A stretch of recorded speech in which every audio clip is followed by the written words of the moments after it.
পোনে পোনে লৈ আহিছোঁ আজিৰ দিনটোৰ কেইটামান গুৰুত্বপূৰ্ণ খবৰলৈ।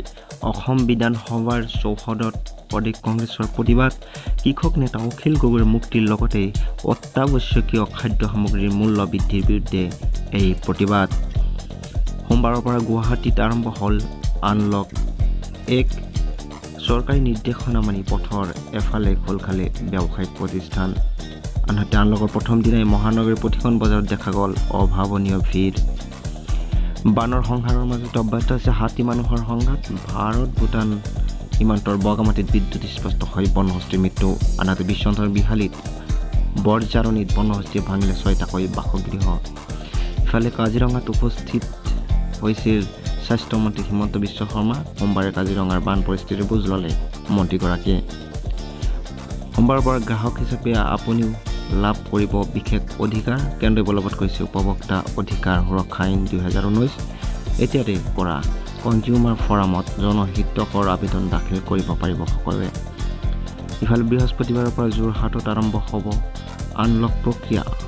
বৃহস্পতিবাৰৰ পৰা যোৰহাটৰ পথৰ এফালেহে খুলিব পাৰিব দোকান, এই কথা জনালে যোৰহাট জিলা প্ৰশাসনে।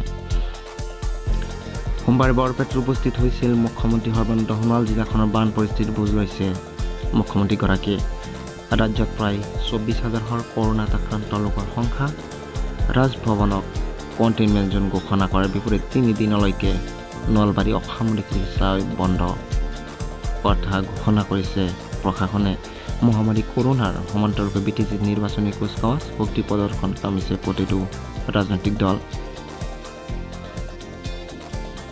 ইয়াৰ পিছৰ গুৰুত্বপূৰ্ণ খবৰটি হৈছে 2020 চনৰ T20 বিশ্বকাপ স্থগিত কৰাৰ সিদ্ধান্ত ICCৰ। কৰোণা ভাইৰাছৰ সংক্ৰমণৰ প্ৰতি লক্ষ্য ৰাখি লোৱা হৈছে এই সিদ্ধান্ত। 2021 চনৰ অক্টোবৰ-নৱেম্বৰ মাহত পুনৰ আৰম্ভ হ'ব ICCৰ T20 বিশ্বকাপ। ইফালে 14 আগষ্টত মুক্তি পাব নতুন হিন্দী ছবি এটেক। ছবিখনৰ মুখ্য চৰিত্ৰত অভিনয় কৰিছে জন আব্ৰাহামে। সোমবাৰে কেন্দ্ৰীয় গৃহ মন্ত্ৰী অমিত শ্বাহক সাক্ষাৎ কৰে ৰাষ্ট্ৰপতি ৰামনাথ কোবিন্দে। ৰাষ্ট্ৰপতি ভৱনত সাক্ষাৎ কৰে তেওঁক। ইফালে গুজৰাটত কৰোণাত আক্ৰান্ত 20 জন লোকে প্ৰাণ হেৰুৱাইছে যোৱা 24 ঘণ্টাত। ইয়াৰ পিছৰ গুৰুত্বপূৰ্ণ খবৰটো হৈছে কৰোণাৰ বিৰুদ্ধে সুৰক্ষিত অঞ্চল হিচাপে বিবেচিত হৈছে উত্তৰ পূৰ্বাঞ্চল। ICMRে সদৰি কৰিছে এই কথা। জনঘনত্ব কম আৰু দুৰ্গম অঞ্চল হোৱাত কৰোণা আক্ৰান্তৰ সংখ্যা কমিছে বুলি মন্তব্য ICMRৰ। ইফালে বজালীত জলসম্পদ বিভাগৰ খতিয়ান ল'লে জলসম্পদ মন্ত্ৰী কেশৱ মহন্তই। ইফালে উত্তাল হৈ আছে এতিয়াও ৰাজস্থানৰ বাগবিতণ্ডা। ৰাজস্থানত মুখ্যমন্ত্ৰী অশোক গেহলট আৰু কংগ্ৰেছ নেতা শচীন পাইলটৰ কথাৰ কটাকটি এতিয়াও চলি আছে। শচীন পাইলটক অশোক গেহলটে কয় যে মাছুম চেহৰা হিন্দীত ইংৰাজীত দখল থকাৰ কাৰণে দেশ বিদেশৰ মিডিয়াক মেনেজ কৰি ৰাখিব পাৰে বুলিও তেখেতে কয়। তেখেতে কয় যে ময়ো কিন্তু শাক পাচলি বিক্ৰী কৰিবলৈ অহা নাই। ইফালে বাগানপাৰাত বিধ্বস্ত হৈ পথ মেৰামতি কৰিলে স্থানীয় ৰাইজে আৰু এইদৰে নিজাববীয়াকৈ মেৰামতি কৰিলে স্থানীয় ৰাইজে। ইফালে গণসংক্ৰমণৰ দিশে ঢেকীয়াজুলি পুনৰ 12 জনৰ দেশত COVID-19 ধৰা পৰিছে ঢেকীয়াজুলিত। আৰু নভুই ৰুই পথাৰৰ পৰাই অখিল গগৈৰ মুক্তিৰ দাবী কৃষক মুক্তি সংগ্ৰাম সমিতিৰ। এইদৰে তেওঁলোকে এতিয়াও কৃষক মুক্তি সংগ্ৰাম সমিতিয়ে কৃষক নেতা অখিল গগৈৰ মুক্তিৰ দাবীত প্ৰতিবাদ অব্যাহত ৰাখিছে। ইফালে মানৱ দেশত কোভেক্সিন পৰীক্ষা আৰম্ভ হ'ল আৰু দিল্লীস্থিত এইমছত এই পৰীক্ষা সোমবাৰৰ পৰা আৰম্ভ হৈ গ'ল।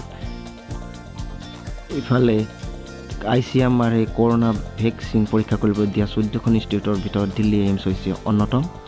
আৰু প্ৰথম পৰ্যায়ত 18ৰ পৰা 55 বছৰ বয়সীয়া পূৰ্বতে কোনো ৰোগ নথকা লক্ষণ নথকা দেহৰ শৰীৰত এই পৰীক্ষা সম্পন্ন কৰা হ'ব। পিছৰ পৰ্যায়ত 12 বছৰৰ পৰা 65 বছৰীয়া 750 জন লোকৰ শৰীৰত ভেকচিন পৰীক্ষা কৰা হ'ব। এই কথা সদৰি কৈছে দিল্লীৰ ডক্টৰ গুলেৰিয়া নামৰ দিল্লী এইমছৰ চিকিৎসকগৰাকীয়ে। ইফালে GMCHত ভয়ংকৰ ঘটনা জননী ৱাৰ্ডত সংঘটিত হৈছে এই ঘটনা গুৱাহাটী মেডিকেল কলেজ হাস্পাতালত সংঘটিত হৈছে ভয়ংকৰ ঘটনা এজন যুৱকৰ মূৰ ফালি পেলাইছে এজন হোমগাৰ্ডে অভিযোগ অনুসৰি গুৱাহাটী মেডিকেল কলেজ হাস্পাতালৰ জননী ৱাৰ্ডত থাৰ্মেলিষ্টাৰ থকাৰ পাছতো তাৰ ব্যৱহাৰ কৰা হোৱা নাছিল সকলো ৱাৰ্ডৰ ভিতৰত বিনা বাধাই প্ৰকাশ কৰিবলৈ দিছিল জননী ৱাৰ্ড কৰ্মৰত গৃহৰক্ষী জোৱান পদ্ম কলিতাই এই সন্দৰ্ভত ৰাজেশ চেত্ৰী নামৰ যুৱকজনে প্ৰশ্ন উত্থাপন কৰাত গৃহৰক্ষীজনে তেওঁক প্ৰহাৰ কৰে ইফালে ভঙাগড় আৰক্ষী থানাত ইতিমধ্যে প্ৰত্যাৱৰ্তী যুৱকজনে এখন এজাহাৰ দাখিল কৰিছে